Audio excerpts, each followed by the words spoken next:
And Florida quit tonight. I think it's pretty simple. I really didn't watch much of the second half because there wasn't much to be watched. Anthony Richardson was in the concussion protocol. I think it was tweeted out by Edgar Thompson that he was able to go in case of emergency, and which meant Emory Jones got the nod. Emory Jones had a taped up thumb.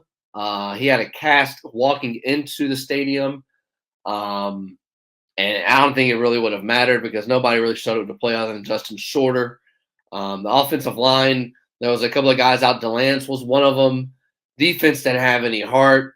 And I mean, I think that's it. I think that's the staff has got to go.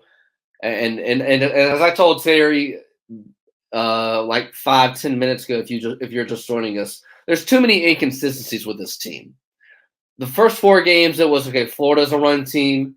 Florida has a really good run defense, and the secondary is pitiful. Then it turned into Florida can't run the ball against Kentucky, has really good defense still. And then the LSU game, Emory Jones is out. Richardson comes in. Okay, so you find an offense. You still score 42, but then the defense gives up 300 yards rushing. And then against Georgia, defense is good. And then the offense kind of implodes late in the first half. That was the game, 21 points. Richardson being a freshman, having freshman mistakes. Then tonight, everybody quit. And also I'll add to this, Dan Mullen has given a lot of 1-word, 2-word answers to the media. I don't know if you guys saw, I'm sure most of you have. Monday, he always talks to the media at 1 o'clock. Usually an assistant coach will talk and players. He shut it down to players and the assistant coaches for the rest of the week this week. Mullen only spoke for I think 10, 15 minutes when he usually goes 20 to 30. A lot of things are head scratchers, a lot of inconsistencies, and I think a lot of things will change at the University of Florida around the football program. And that first Sunday after Florida plays FSU, win or lose, I don't think it really matters what Florida does the last 3 games of the year. And I think Dan Mullen's doing this for a reason. I think Dan Mullen wants a reason to be let go. And I don't think he'll be fired. I think he's just find a way to get out the door and find a way to get to another program, either in college or in the NFL. I think he can't succeed in the NFL. I used the example with Cliff Kingsbury earlier, a guy that didn't win in college, a guy that didn't really care for recruiting. But if you give him the personnel, a guy that doesn't have to go out and get the players to come in, a guy that can draw up the X's and O's, and that's the only thing he has to do. I think he can succeed that way. I know a lot of people won't agree with me, but I think that's something that Dan Mullen can do if an NFL team wants to give him an offer. It was reported Rick Neuheisel went on Sirius XM this week and said Florida, Dan Mullen's tired of this. I don't know what this is at Florida, but I don't know if it's recruiting. I don't know if it's tired of the fan base constantly being on top of them, wanting the expectation to be national championship or SEC or bust. But that's where the state of the program is, and that's what Florida fans want. And that's what you get when you lose to Alabama close, then you lose to Kentucky, and you lose to LSU, you lose to Georgia the way you did. So that's my 2 cents. As I'll now get to you guys' comments. As I apologize, I haven't gotten to them in the first 30 minutes.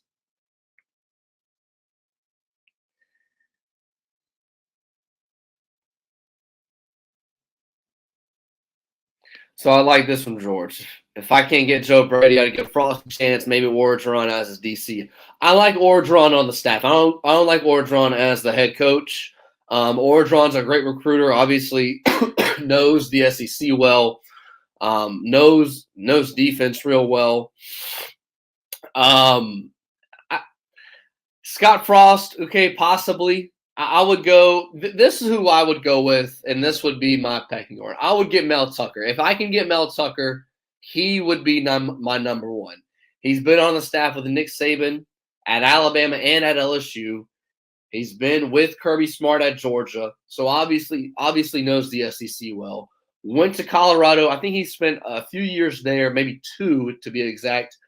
Was good there, and then look what he's done at Michigan State in basically an hour at the program. I know they lost today, but that was a program that hasn't been good since they went to the playoff in 2015. They've only had, I think they had one win last year, and they were 8-0 coming into tonight. Again, I know they lost to Purdue, but Mel Tucker would be a guy that I would go after. Joe Brady would be another guy that I would go after. There's just, I don't know, and I'm not going to be. I know this was some of the narrative coming into today about, if Florida, some of the fans that didn't want to get rid of Dan Mullen was, well, who are you going to get? That's you can't go by that. There's so many guys in the world of college football that want the Florida Gator job as a head coach. If you look at every head coaching job, and this is how I look at it, if every head coaching job is open, and if you have a position, and if the program gets the right guy, they should win. If USC finds the right guy, they beat everybody in the Pac-12. If Oklahoma has the right guy, regardless of how good whatever Texas has, Oklahoma should run through the Pac-12. If Ohio State has the right guy, they should run through the Big Ten. And Florida's in that same category outside of Alabama and the SEC. So, and that's the thing. That's the question you have to ask. And I think Florida has to have that right guy, and Florida has to jump on it because LSU job is open. That's a sexy job. The USC job is open. You have to get a guy because, well, you have the early signing period in mid-December. So you have 3 games. Obviously, Florida's not going to the SEC championship. And then you have 3 weeks where you have to hit recruiting hard, and then you have signing day. And the vast majority of guys, I think it's like 80%, sign on that first signing period. So so whatever. Basically, the point I'm trying to make is Scott Strickland has to make he has to make a point of emphasis. Do you stick with Dan Mullen or do you not? And if you stick with him, do you keep your staff? Obviously, that answer has to be no. You have to get rid of Todd Grantham. You have to get rid of Hevesy. You have to get rid of the majority of the staff. That has to be known the Sunday after Florida plays Florida State. So that's what Florida's at right now.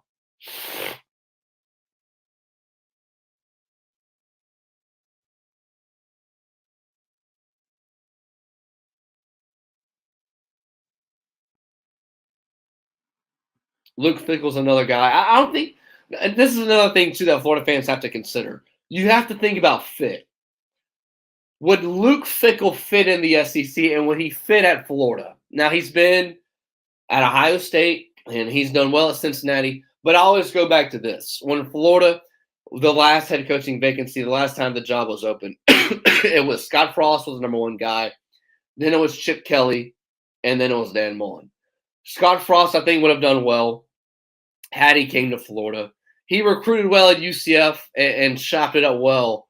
I think he could have done that a little bit better here at Florida. And I know people want to say that, Nebraska. I think Nebraska is different. You can't. No, Scott Frost can't get anybody to Nebraska. With Chip Kelly, I think Chip Kelly would have worked, but I don't think he would have stayed long because I don't think Chip Kelly would have want to be in the spotlight. Dan Mullen is constantly in the spotlight. Fans are on top of him 24/7. They're on top of him with recruiting, winning at a high level, zero patience. I mean, if you go back to his first season, fans were on top of him then because Florida lost to Kentucky and Missouri in his first season. Chip Kelly can develop a program, but he needs time. And I wonder if Luke Fickell would have to do that. And I wonder if Luke Fickell would like that. I don't think Luke Fickell would. That's why I think Mel Tucker would be a good guy. I think Joe Brady would be a good guy because he knows the SEC and knows what he's walking into. I told the story a couple of weeks ago about Lane Kiffin. When Lane Kiffin, he had the job at the Oakland Raiders as an NFL head coach, and his dad was Monty Kiffin, a successful coordinator in the NFL. And then he takes the Tennessee head coaching job in 2009, and the AD at Tennessee at the time said, your life's about to change. And Lane Kiffin's like, what are you talking about? Like, I've been a head coach at so-and-so. I've been around. He goes, no. The most important people in the state of Tennessee are going to be Dolly Parton, whoever the governor is, and you. And he quickly saw the difference on how fans react in the SEC and how everything is consumed, and college football in the South is religion. So that has to be play a factor. And I don't think Luke Fickell. I'm not saying he couldn't, but I don't know if he would want that if he comes to Florida.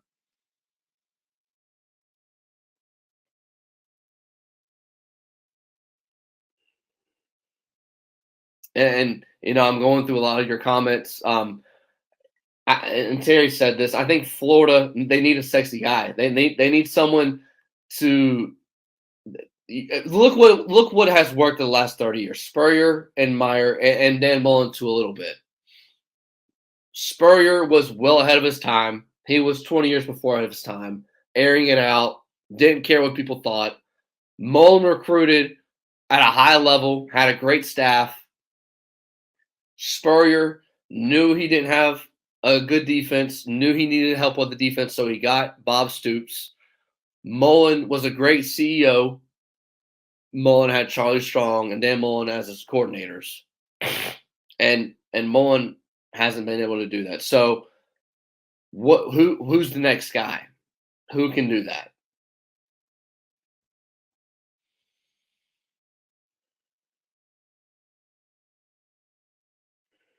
Okay, so this is something I don't agree with here, Nick.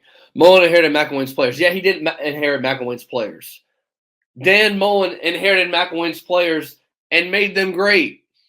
Look at all the players that were drafted that were awful under McElwain. You look at Freddie Swain. Freddie Swain would have never been drafted under McElwain, and he was drafted under Dan Mullen. Kadarius Toney would be a third day guy in the draft. Would have been drafted 4 through 7. He was a first-round pick. This is your number 4. You're number 4. These are your dudes. And this is the product you have on the field. This is all Dan Mullen. And this is all recruiting. And today the guys quit. I mean, this is the biggest thing to me, and this is just one example, and I could go many ways. Ventrell Miller got hurt early in the year. Your middle linebacker. If your middle linebacker goes out and you poop your pants because you don't have nobody to back him up, that's an issue. Because now you've seen, well, Jeremiah Moon has to go from the edge rusher to the middle. You had to go Brent Cox, who should only be an edge rusher, has had to go dropping coverage. That's not him. And they've had to adjust everybody in the front 7 because Ventrell Miller is not solidifying the anchor in the middle. That's an issue. And that all goes back to recruiting. Something that Matt Hayes, if you guys didn't see, Terry Norvell was on with me earlier with College Sports Today. Think about all of the talent that has left the state of Florida within the last 5 years. I saw a stat at Media Days, and this is crazy to believe. If you count the amount of 5-stars that Alabama's had since 2016, I think it was 22. Alabama has had 22 5-stars go to Alabama since 2016 from the state of Florida. That's Jerry Jeudy, that's Patrick Surtain, that's Tyson Campbell, among the few. Florida State, and Miami, if you combine those 3 schools, can't get to the same number that Alabama has by itself. And that's an issue. That doesn't happen if Miami has its guy. That doesn't happen with Bobby Bowden. That doesn't happen with Urban Meyer.